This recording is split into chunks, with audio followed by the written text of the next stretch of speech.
إن الحمد لله نحمده ونستعينه ونستغفره ونعوذ بالله من شرور أنفسنا ومن سيئات أعمالنا من يهده الله فلا مضل له ومن يضلل فلا هادي له وأشهد أن لا إله إلا الله وحده لا شريك له وأشهد أن محمدا عبده ورسوله أما بعد.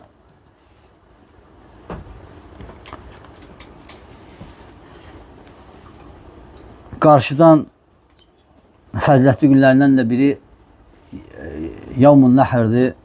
Yəni qurban kəsilən gün gəlir. Yəni Zülhiccanın 10-cu günü.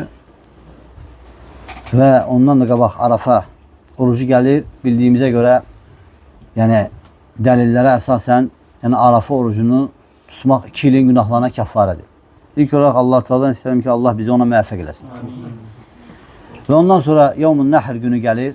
Həmçinin Zülhiccanın 10-cu günü. Yəni bu da günlər içərisində ən fəzilətli günlərdən sayılır. Nəyə görə? Çünki həmən günü yəni həcdə olanlar üçün böyük əməllər cəm olunduğu üçün.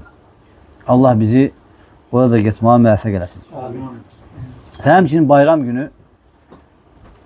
nə kimi əməllər edilməsi lazımdır? Yəni bayram günü yəni ən fəzilətli əməllərdən və hətta vacib olan əməllərdən də biri yəni bayram namazıdır. Bayram namazıdır. Yəni bayram namazı nəyə görə bayram adlandırılıb? Bayram günü və yaxud da ki, nəyə görə bayram adlandırılıb? Çünki yəni nə vaxt bayram deyilir? Əgər bir şeyə il ərzində eyni şeyə insanlar sevinclə hər dəfə ona qayıdılırsa, ona bayram deyilir.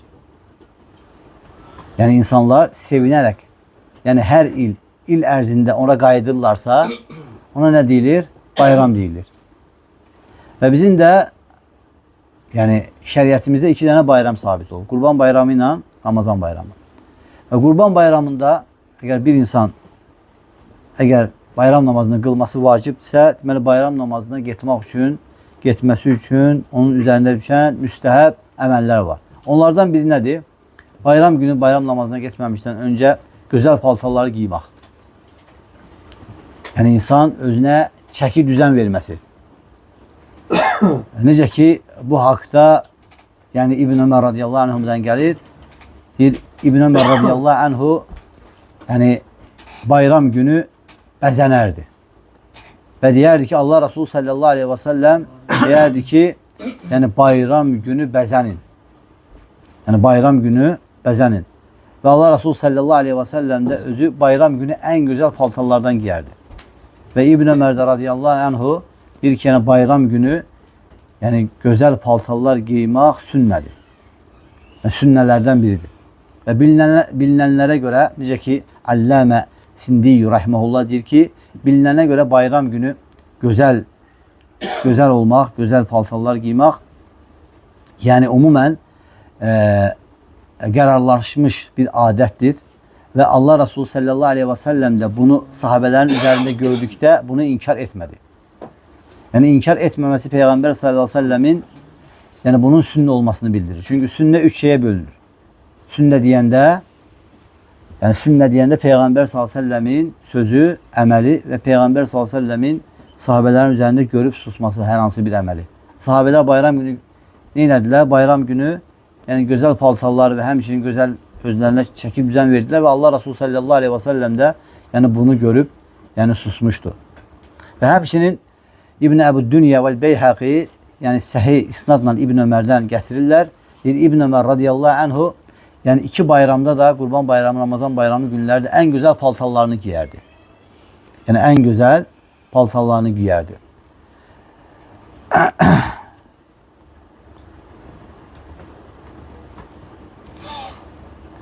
Və həmçinin bu da dəlalət edir ki, onlar bu yerlərdə, bayram kimi olan fəzilətli yerlərdə, yəni məşhur olan odur ki, bunlar yəni gözəl paltarlardan giyərdilər və özlərinə çəki düzən verərdilər. İmam Malik rahimehullah deyir ki, mən elm əhlindən eşitdim ki, elm əhli deyərdilər ki, hər bayram günü, hər bayramda onlar bir ətir və həmçinin bəzənməyi müstəhəb görərdilər. Deyir ki, İbn Qayyim rahimehullah buyurur ki, deyir ki, və kânə yəlbisu lil-xuruc ileyhə əcmə thiyabə. Yəni onlar deyir ki, bayram namazına çıxanda ən gözəl paltarları giyərdilər. və bayram namazına çıxanda və həmçinin cümə namazına yəni ən gözəl paltarları giyərdilər. Və deməli bu da dəlalət edir ki, bayram günü gözəl paltarlar giymək yəni səhihdir və Şeyx Albani bu həmən əsəri səhih silsilə əsərində gətirib. Ondan sonra gəlir bayram namazına çıxmaq. Yəni Əbu Səid Əl-Xudri radiyallahu anh deyir ki, Allah Resulü sallallahu aleyhi və səlləm yəni Qurban bayramı günü və yaxud da ki, oruc bayramı günü yəni namaz qılan yerə çıxardı. Yəni məscidə yox, namaz qılan yerə çıxardı. Yəni Peyğəmbər sallallahu aleyhi və səlləm yəni məscidə yox, hətta yəni ki, namaz qılınan yerə, yəni musalləyə deyilir. O da musallədir. Bizdə indi musallə yoxdur. Bizdə artıq yəni məscidə çıxırıq. Lakin sünnə odur ki, biləsiniz ki, sünnə odur ki, bayram namazı məsciddənsə musallədə namaz qılınan yerdə ümumən qılınması daha əfsəldir. Nəyə görə? Çünki Peyğəmbər sallallahu aleyhi və səlləm iki bayramda da namaz qılan musallədə namaz qılardı. Çünki Peyğəmbər sallallahu aleyhi və səlləm həmən bayram günü dedi ki, salatun fi məscidi hədə afdalı min əlfi salatin fi məsvə illə əl-məscidil haram. Bu mənim məscidimdə qılınan namaz yəni 1000 namazdan daha əfsəldir. Və bütün məscidlərdə qılınan 1000 namazdan daha əfsəldir. Yalnız Məscid-ül Haramdan başqa. Çünki Məscid-ül Haramda 100 mindir. Və bunu deyə-deyə bu fəziləti bilə-bilə, bu böyük fəziləti bilə-bilə Allah Resulü sallallahu aleyhi və səlləm öz məscidinə yox, musalləyə, namaz qılınan yerə çıxdı və öz məscidində namaz qılmağı tərk etdi. Bu da ona dəlalət edir ki, bayram namazını məsciddənsə musallədə qılmaq daha əfsəldir.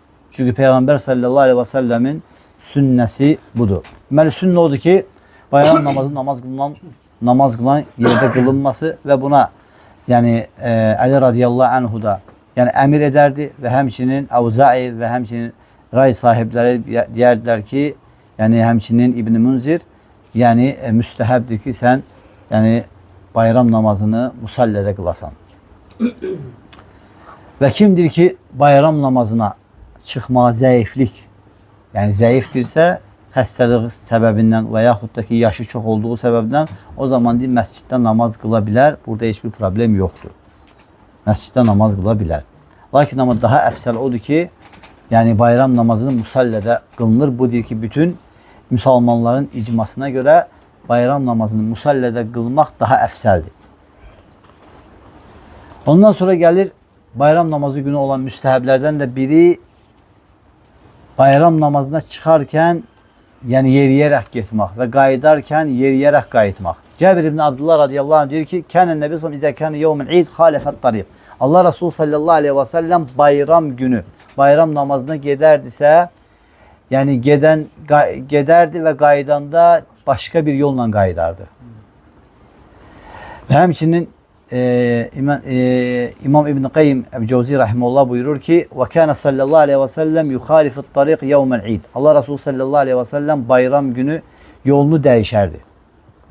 Yəni bir yoldan gedərdi, başqa yoldan qayıdardı. Və onun səbəbini ondan soruşulduqda İbn Qayyim gətirir ki, sahabələrdən və sahabələr onun səbəbini Peyğəmbər sallallahu soruşanda Allah Resulü sallallahu aleyhi və səlləm dedi, yəni ki, orada zikr etdi ki, yəni yol əhlinə də salam vermək üçün belə edirəm.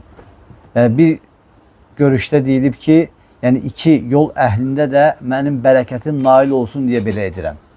Həmçinin bir görüşdə deyilib ki, yəni ehtiyacı olanların ehtiyacını ödəmək üçün belə edirəm. Və bir görüşdə də deyilib ki, İslamın ayinlərini üzə çıxartmaq üçün belə edirəm. Və şeyx deyir ki, görüşlər içərisində ən üstün olanı budur. Yəni İslamın ayinlərini üzə çıxartmaq üçün bunu edirəm. Həmçinin İmam Navi rahimehullah buyurur ki, bu keçən görüşləri zikr etdikdən sonra deyir ki, əgər bir şeyin səbəbi konkret olaraq bilinməyibsə, o zaman deyir, qəti olaraq Peyğəmbər s.ə.v-i nümunə götürmək müstəhəbdir. Bir şeyin səbəbi qəti olaraq bilinməyib. Bizdə bu barədə əlimizdə müxtəlif görüşlər var. Amma indi hansı görüşdür? Biz onu seçdik ki, ən səhih görüş odur ki, Allah Resulü s.ə.v İslamı izhar eləmək üçün bunu eləyib. Lakin bu konkret olaraq bizdə nas yoxdur. Lakin biz bunu belə iştihad edirik alimlərin səbəbi. Alimlər belə iştihad edir. Ən səhi budur. Belə olduğu halda İmam Navi rahimehullah deyir ki, əgər səbəb konkret olaraq bilinmirsə, o zaman Peyğəmbər s.ə.v orada nümunə götürmək müstəhəbdir. Peyğəmbər s.ə.v odur ki, zahir bizə odur ki, hədisdə keçir ki, Allah Rasulü s.ə.v gedərdi, başqa yolla qayıdardı. Yəni, zahir budur. Və həmçinin burada diqqət etərli şeylərdən də biri odur ki, bayram namazı günü, necə ki, İmam Bəğəvi Rəhimullah Şərh-ü Sünnədə buyurur ki, müstəhəbdir ki, insanlar namaz qıldığı yerə sübh namazından sonra, yəni, deyir ki, onlar tez qayıdardılar. Sübh namazından sonra, yəni o həmən yerə tez qayıdardılar, yəni öz yerlərində oturmaq üçün. Hətta gedərdilər, qüsul alıb gələrdilər. Oturardılar namazı, duha namazını gözləyərdilər. Duha namazından sonra gedib qüsul alıb, dərhal gəlib oturardılar yerlərində. Bayram namazını gözləyir. Çünki artıq bayram namazı işraqdan sonra birbaşa başlayırdı Peyğəmbər s.ə.v. Bir neçə vaxtdan sonra. Və həmçinin İmam Bəğəvi Rəhimullah Şərh-ü Sünnədə deyir ki, yəni sahabələr təkbir gətirərdilər. Və imam, yəni ki, o namaza çıxan yerə qədər, gəlib ora çatana qədər təkbir gətirərdilər. Yəni təkbir gətirərdilər. Yəni Allahu Akbar, Allahu Akbar, Allahu Akbar. Və həmçinin ikinci diqqət etdilən şeylərdən biri odur ki, necə ki, Əli radiyallahu anhına əsər gəlib sünnələrdəndir ki, bayram namazına gəzərək getmək. Ondan sonra gəlir bayram namazlarda təkbir gətirmək. Bu da keçdi və Allah Rasulü s.ə.v istəyir Ramazan bayramı günü olsun, istəyir Qurban bayramı günü olsun, yəni təkbir gətirərdi. Təkbir gətirərdi, yəni namaz qılınan yerə çıxana qədər. Yəni artıq namaz qılınan yerə gəlib çatanda, yəni artıq təkbiri saxlayardı və həmçinin sahabələr də yəni bu cür edərdilər. Sahabələr də bu cür edərdilər.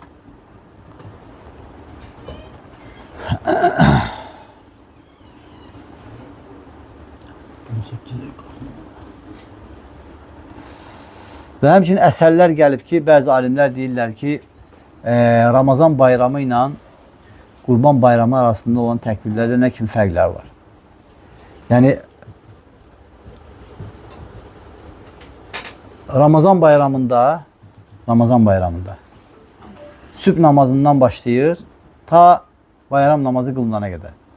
Amma Qurban bayramında isə, yəni qeydlə olan təkbirlər Arafa günün fəcr namazından başlayır, ta təşrik gününə qədər.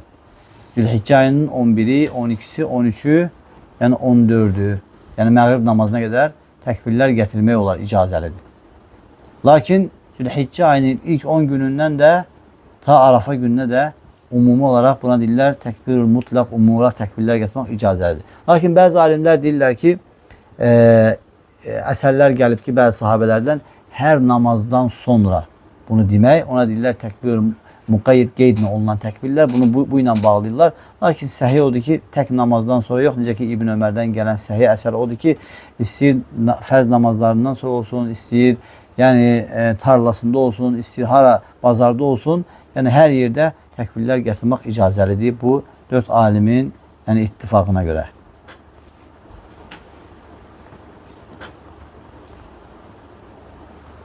Və həmçinin İbn Ömər radiyallahu anhu Minada olarkən təkbir gətirərdi. Hətta məscid əhli onun təkbir gətirməsini eşidərdi və onlar da təkbir gətirərdilər. Hətta bazar əhli, yəni ki, təkbir gətirərdilər. Hətta yəni Minadakilər də yəni İbn Ömərə baxıb təkbir gətirərdilər. Həmçinin İbn Ömər radiyallahu anhu bu günlərdə Minada təkbir gətirərdi və namazdan sonra təkbir gətirərdi, yatağında təkbir gətirərdi və oturduğu yerdə təkbir gətirərdi və bu günlərin hər bir yerində, harada olursa təkbir gətirərdi. Həmçinin Meymunə radiyallahu anhu deyir ki, bayram günü təkbir gətirərdi və qadınlar da təkbir gətirərdilər.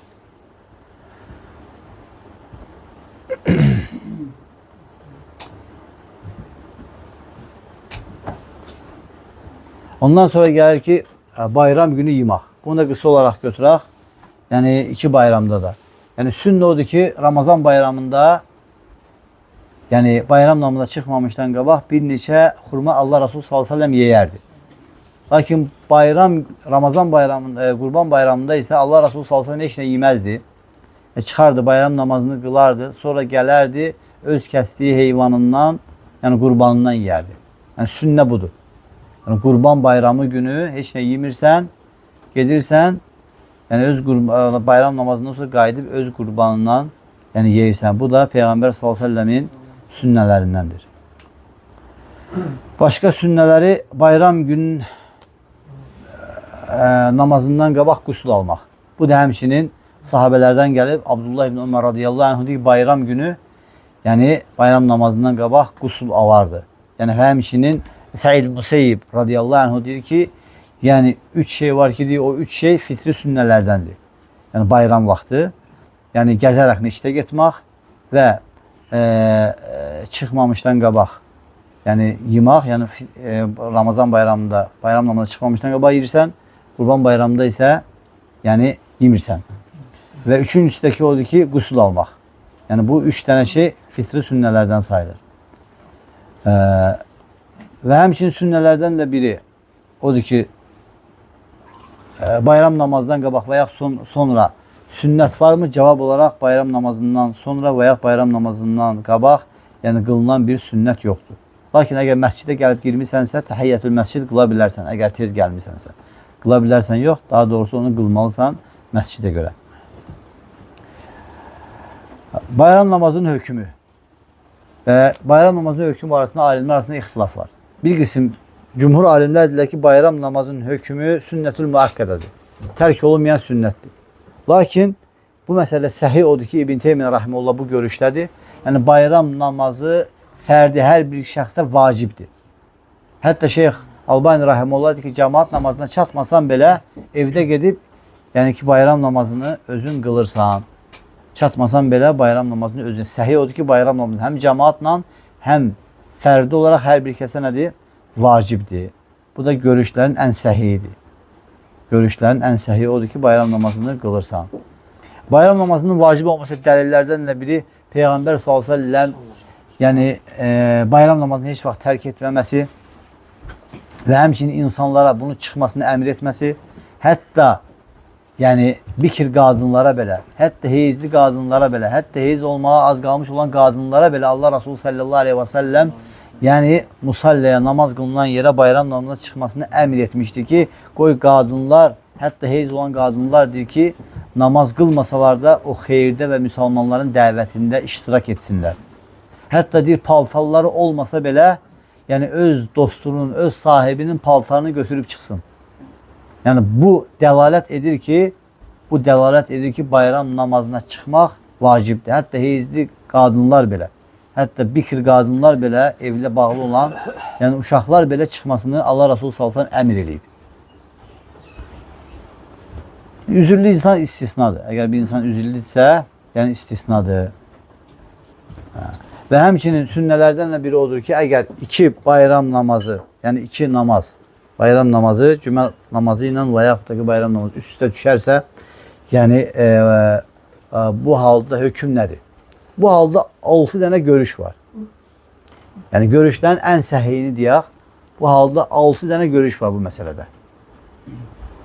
Yəni ən səhiy görüş odur ki, əgər bayram namazı ilə cümə namazı üst-üstə düşərsə, bayram namazını qılmısansa, onda cümə namazı sənə vacib olmur. Lakin müstəhəb istəsən qıla bilərsən. Çünki dəlillərə əsasən.